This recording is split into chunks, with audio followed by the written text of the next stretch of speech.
Good afternoon, everybody, and let me welcome you to this policy exchange event here at the Labour Party Conference in Brighton.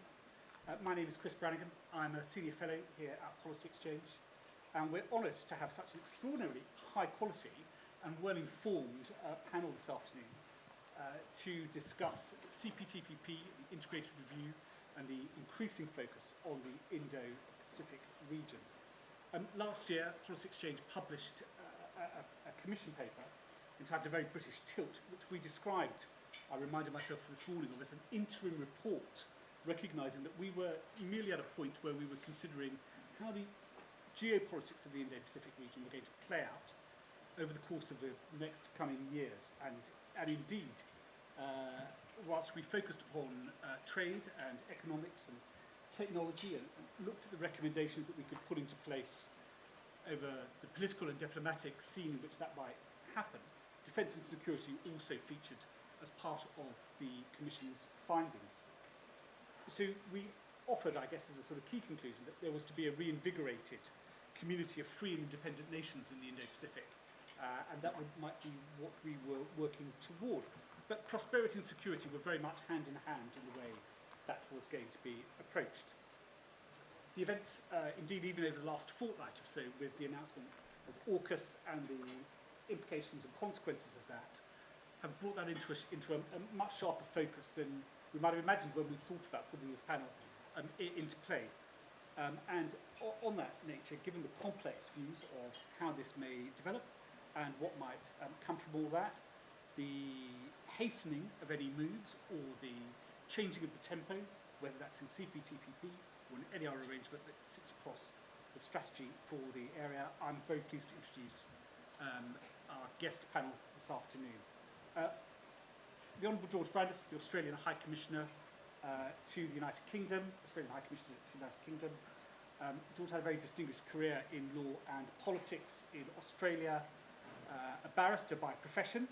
He served as Senator in the Australian Parliament for 18 years and was a minister in the governments of John Howard, Tony Abbott and Malcolm Turnbull. His ministerial appointments, I'll highlight two. Firstly, as Minister for the Arts, and then secondly as the Attorney General, in which he led on the reform of the Australian espionage and foreign interference laws. Secondly, Stephen Kinnock, the Shadow Minister for Asia and the Pacific and a renowned commentator on the Indo-Pacific and indeed on CPTPP. Stephen has been a Member of Parliament for Aberavon since 2015 and is Labour's Shadow Minister for Asia and the Pacific. On my right, Dr. Linda Yu, a Fellow in Economics at St Edmund Hall, Oxford. She's Adjunct Professor of Economics at the London Business School and Visiting Professor of LSE Ideas at the London School of Economics, as well as being an Associate Fellow of Chatham House. She is an advisor to the Board of Trade, as well as being a widely published author and commentator. In fact, I say that my biggest challenge has been being able to cram Dr. Yu's extraordinary biography into one or two sentences. That's my first task for this afternoon. And then lastly, Bill Esterson, at the my left-hand side on the panel, is the Labour MP for Sefton Central, first elected in 2010, and the Shadow Minister for International Trade. He joined the Shadow Cabinet in 2015 and he served on several select committees, including Environment, Food and Rural Affairs, Education, Community and Local Government, and Treasury. I thought I'd start by really inviting each of you to provide the audience with a couple of minutes on views of where we think we are. How does the United Kingdom respond to the growing importance of the Indo-Pacific region, and how might that have changed over the course of recent weeks? I suppose we'll start, Stephen, could we with you as a way of discussing it, as it's your conference and it's your brief. Well, thank you very much indeed, and many thanks to the Policy Exchange for giving us the opportunity to speak today. I know the Policy Exchange, I'm going to take a risk by saying this, might traditionally have more associations with the centre-right of British politics. It's very, very good to have you here with us because it's so important that we see this dialogue as a dialogue that transcends narrow party political differences. This is about our national interest. It is about our security. it is about our values, it is about our prosperity. And so there's so much, I think, that we have to look at in terms of the national interest transcending those narrow party political boundaries. And that's why the Labour Party's policy on the Indo Pacific is based very much on the desire to be a constructive opposition.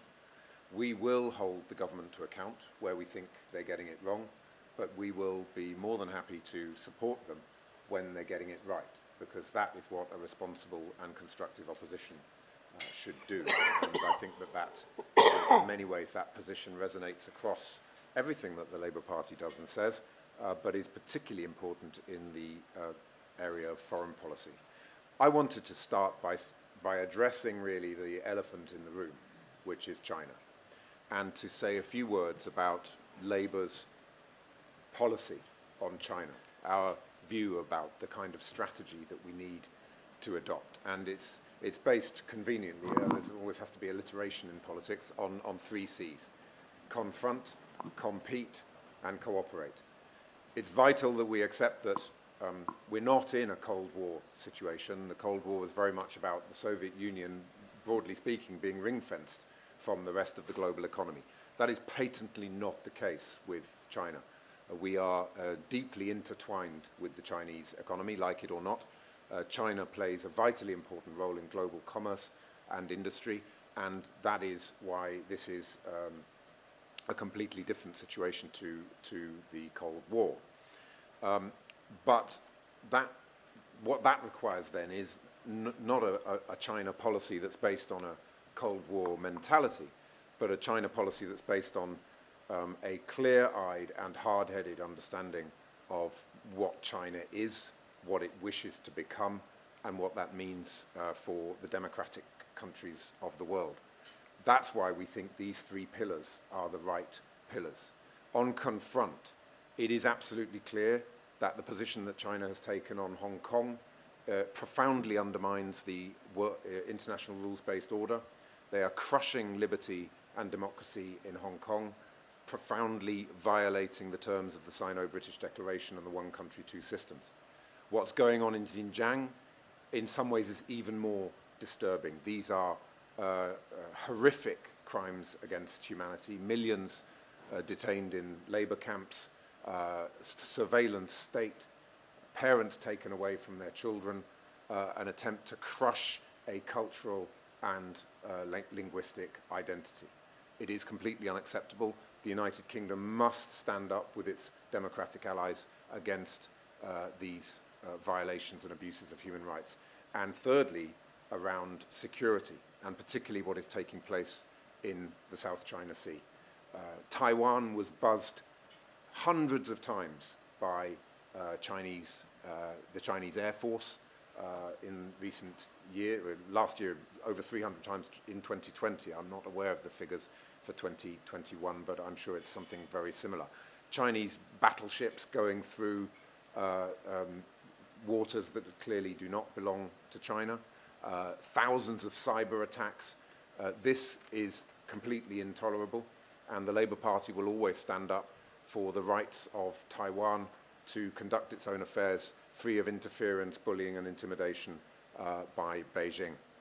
On compete, it's vitally important that we recognise that we don't have the scale on our own as the United Kingdom to invest in the kind of technologies that are going to shape the global technology race: artificial intelligence, quantum computing, the future of the internet, robotics, semiconductors.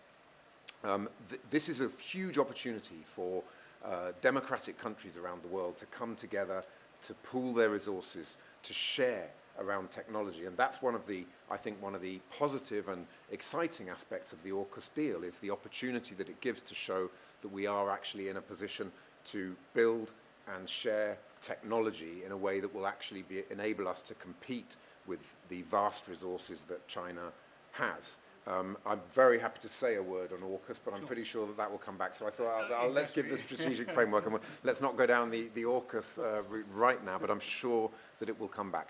And then finally on cooperate, look, it's clear around climate change in particular that we need to cooperate with China, but China needs to cooperate with us as well.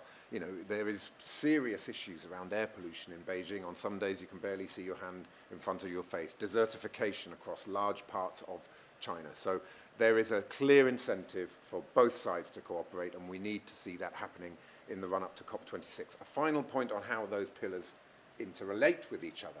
Some say that you can't do the cooperation piece if you're taking a robust position on the confrontation and competition piece. I think the opposite is true. I lived and worked in Russia for 3 years. I have been up close and personal with an authoritarian regime. They are utterly ruthless. They only respect one thing, which is strength and consistency. And that is what we have to show when we confront China, where we need to, and when we compete with them.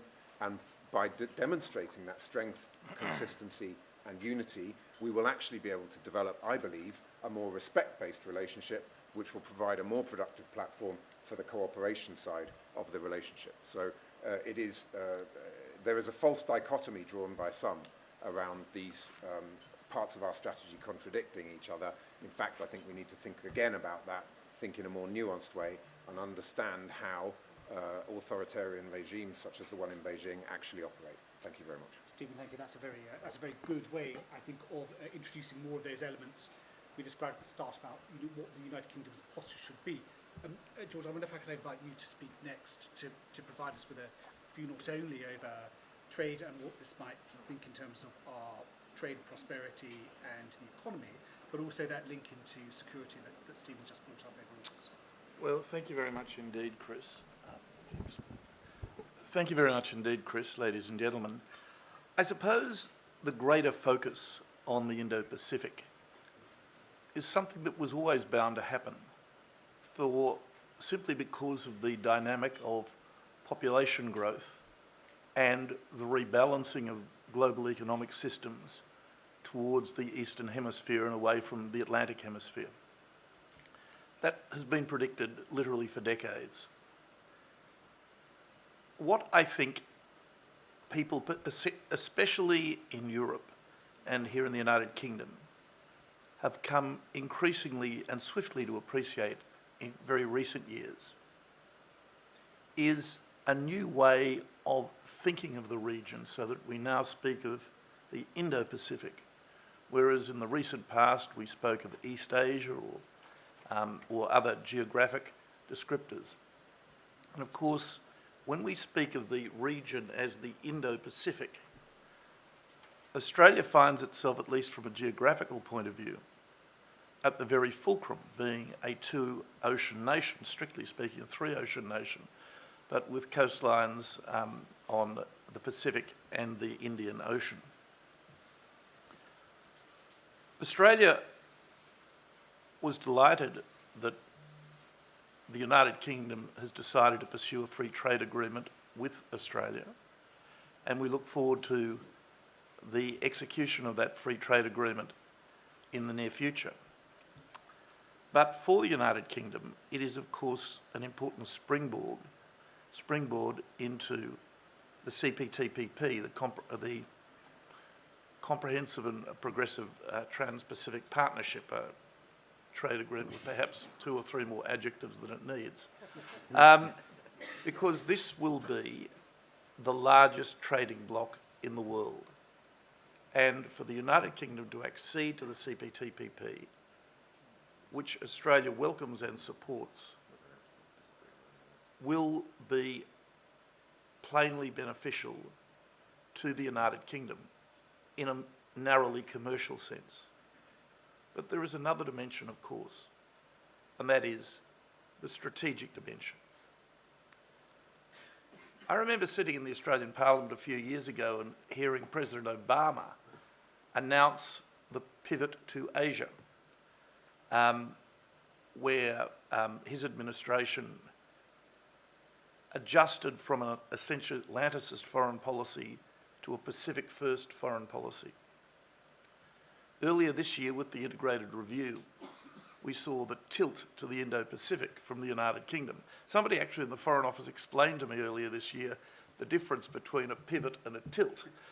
A pivot is a dance step in which you rebalance the gravity from one foot to the other, whereas a tilt, typically British, I must say, is a more subtle adjustment.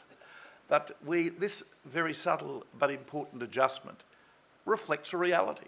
It reflects a reality that so much more, not only of the mercantile and trading activity of the world, but also of the strategic tension in the world and the contestation for values, for liberal democratic values, for the international rules-based order, for the norms that ever since the Second World War have been enshrined and respected in the Universal Declaration of Human Rights and other international human rights instruments, is particularly contested in the Eastern Hemisphere rather than in the Atlantic Hemisphere. So Australia welcomes the tilt to the Indo Pacific. We welcome the greater engagement, and this is evident also in the AUKUS announcement a few days ago. We welcome the fact that putting flesh on the bones of the global Britain aspiration, demonstrating that it is not a piece of rhetoric, but it has real substance, is being effected by this country. And I'm delighted to hear what Stephen Kinnock had to say. I don't think there's a word that Stephen Kinnock said that I disagree with. Can I finish on this note? Although so much of the discussion has been about China, let us not forget that discussion about the Indo-Pacific is a much more varied and richer and important discussion than a discussion about the rise of China. It's also a discussion about India. It's a discussion about the enormous nations that are emerging in Australia's region of the world, Indonesia, obviously, and the ASEAN nations. It was a significant, though insufficiently noticed, event in British foreign policy a few weeks ago when you achieved dialogue partner status with ASEAN, which was a very important development indeed. So my plea was, let's not make the discussion about the tilt to the Indo-Pacific only, or even primarily, a discussion about China. Because important though China is, obviously, there are a lot more opportunities and a lot more strategic matters of strategic importance are involved in the Indo-Pacific than simply one nation. Thank you. Thank you. Bill Esterson, I wonder if I could invite you to speak next, really given that sort of focus that we've taken over, what we should be doing to lean into increasingly strategic and important region, primarily economically, and indeed your views on sort of CPTPP and what more we might or should be doing. Well, thank you very much, Chris. It's the length of the title of the CPTPP, the Comprehensive Progressive Trade Partnership, Pacific Trade Partnership. I can't even get the words out. It shows the complexity of the agreement as well, I think. But look, just a couple of things that George said. He quite rightly mentioned the growing importance of trade with the Indo-Pacific region. And of course, it's the burgeoning middle classes that are often cited as the reason for the very great opportunities. But of course, alongside that, as I think George quite rightly suggested, the vast majority of those middle classes live in China and India. And so what do we mean when we say we are engaging with the idea of joining the CPTPP, unless it implies a willingness to be members and for China to be members as well? And I think that is a massive question to be addressed, and Stephen's context around confront, compete and cooperate sets that context around exactly how we should analyse the cost-benefit analysis of being a member of an organisation with China. President Biden has clearly made the point now that the prospects of a US-UK trade deal are off the table for the foreseeable future. The idea of joining USMCA was quickly ruled out after Prime Minister Johnson suggested that was an alternative. and whilst he was also distancing himself from his own remarks about how easy the US trade deal would be from 2016, we will all have noted. And yes, we have agreements to replace the agreements we were party to as EU members, well, with 68 of the 71 countries anyway. But it's noticeable, isn't it, that of those agreements, with countries like Japan, Switzerland and South Korea, just to name three, we have substantially less trade being predicted by the Department for Trade's own analysis. Just take Japan, it's worth £1.1 billion less a year on existing trading arrangements than what we had in place through EU membership. And the key pivot, I think that's what one of the phrases you used, George, is to that Indo Pacific region and the CPTPP. And I don't think the irony is lost on anyone that we left the European Union in large part to take back control because of the way that as members of a club of 28 we only had a 1/28th say, and now we're proposing to join a trading bloc as rule takers, an existing trading agreement where, from what the government has so far told us, they have very little intention, even if they actually have the opportunity, to influence renegotiation of its chapters. Now, it's not with our nearest neighbours. Rather, it's mostly with countries on the far side of the world. And trade with CPTPP countries in 2019 was £111.6 billion, which is 7.7% of our total trade that year. There's no services chapter, which for us as the second biggest services exporter in the world is of some considerable concern, because it's where most of the exporting opportunities lie. There are concerns over the provisions for tariff reductions in the goods chapters, and of course the threat from cheap imports from countries like Vietnam, which also, by the way, is already a route for Chinese goods made by forced labour by the Uyghurs. So we have trade agreements with 7 of the 11 CPTPP members already. Those are 7 of the 68 that we re-signed having left the EU. And as George said, we've accepted terms with Australia, and New Zealand is likely to be following close behind. The remaining trade, where we don't already have trade agreements amongst CPTPP members, is with Brunei and Malaysia, mostly with Malaysia, which is 0.37% of our trade, or £5.29 billion. The main benefit of joining CPTPP might appear to be trade with Malaysia, a country which is one of the world's largest manufacturers and exporters of rubber gloves, the kind we've been using a great deal over the last year and a half during the pandemic, a country that in 2019 was the subject of a Home Office report flagging serious concerns about the use of forced labour in Malaysian rubber glove factories, where it was nothing short of endemic. The government's known about this for years, yet they've gone out of the way to buy as many rubber gloves from Malaysian factories as possible, even and including those where forced labour is in use, and are about to give the NHS the ability to buy a further £11 billion worth of PPE, largely from Malaysia. Their response so far has been a collective shrug. And that's one reason why we are calling for the government to tell us whether it is the UK government's intention to negotiate or to renegotiate for better labour rights provisions within CPT as part of our application process, all of which brings us, of course, to China.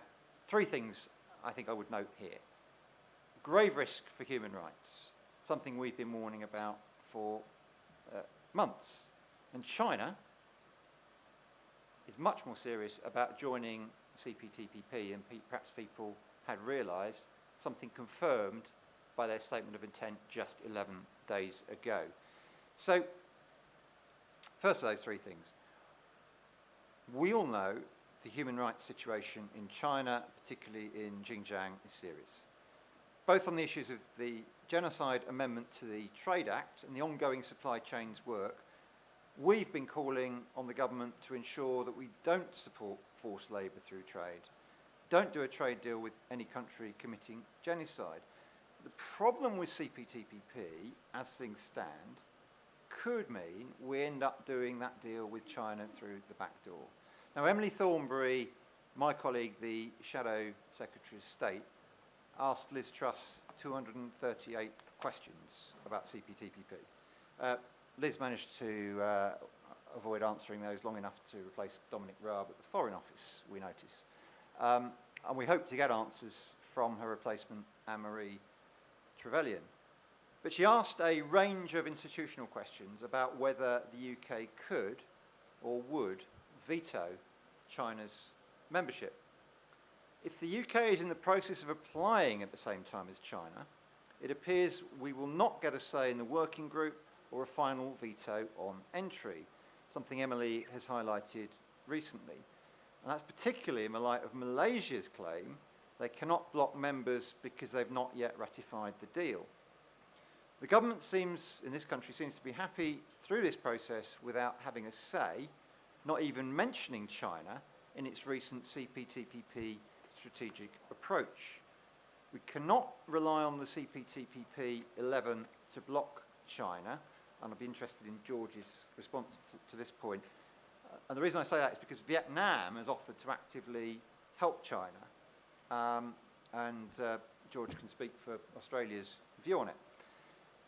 Finally, some commentators have dismissed China's application as unrealistic, simply because of its human rights record ruling it out, and because it's a non-market economy.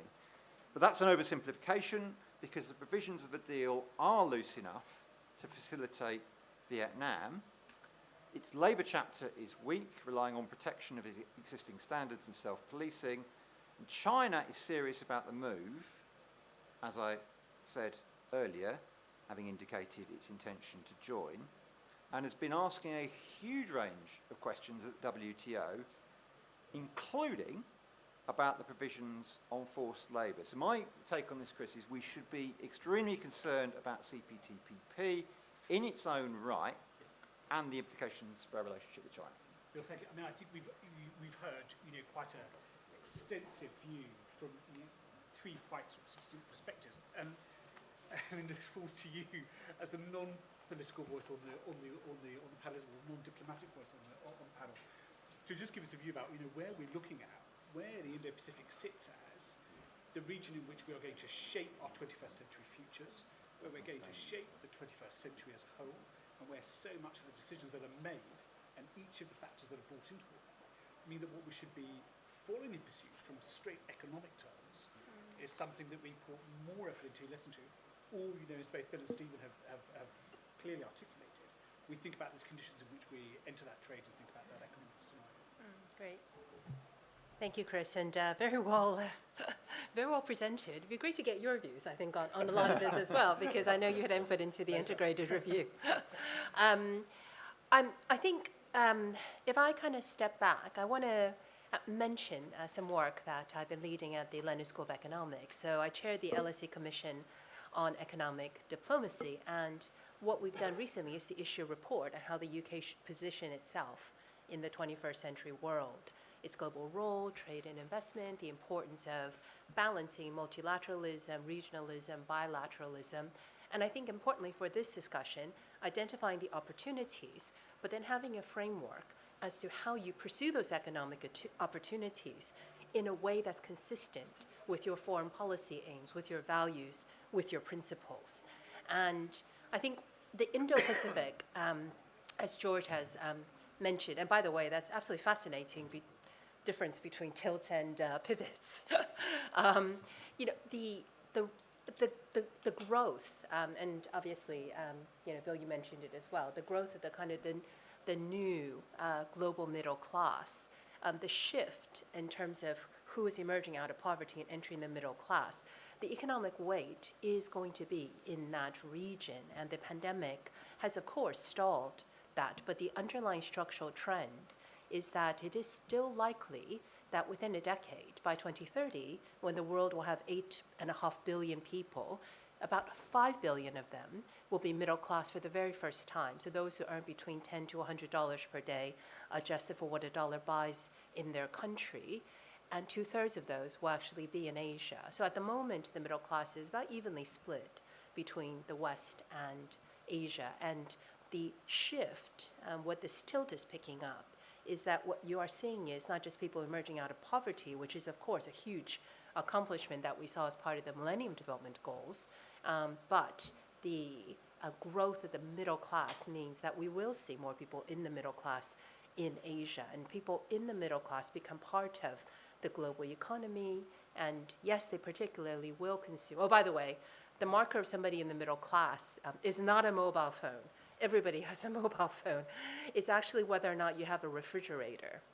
And that's usually what people buy first, so consumer durables, and then services. So the reason I'm stressing this is that I think the economic opportunities are there, but Chris, as you rightly say, it's how you approach it, and that's what this report at the LSE really highlighted, which is we live in a world in which trade is weaponized, and that itself is a tremendous term that you hear more and more. In other words, people use economic tools to achieve political aims. So it's not the case that you would separate the two. What's economics is economics. No, it gets conflated. In which case, recognizing that we do live in a world in which economics and politics are unlikely to be separate, that reality and the importance, I think, of having a policy that recognizes how you can achieve align different goals in foreign economic policy and foreign policy in a way that works for your society and where it shouldn't align. So in other words, we write in the report, development policy should probably not be that aligned because what you want is to help the poorest in the world. So you are clear in terms of your framework, where you align, where you don't align, and importantly, where there's an adverse impact on your own people, you need to use domestic policy in order to address any distributional effects from your trade, investment, global role. And I say all of this because the shift to the Indo Pacific raises all of these issues. And if there will be alignment on, for instance, countries that share your values, countries that you have other security, national intelligence, and foreign policy interests in common, and you want to pursue more partnerships with them, then that becomes part of the equation. So the other side of what I've described is, if you know there's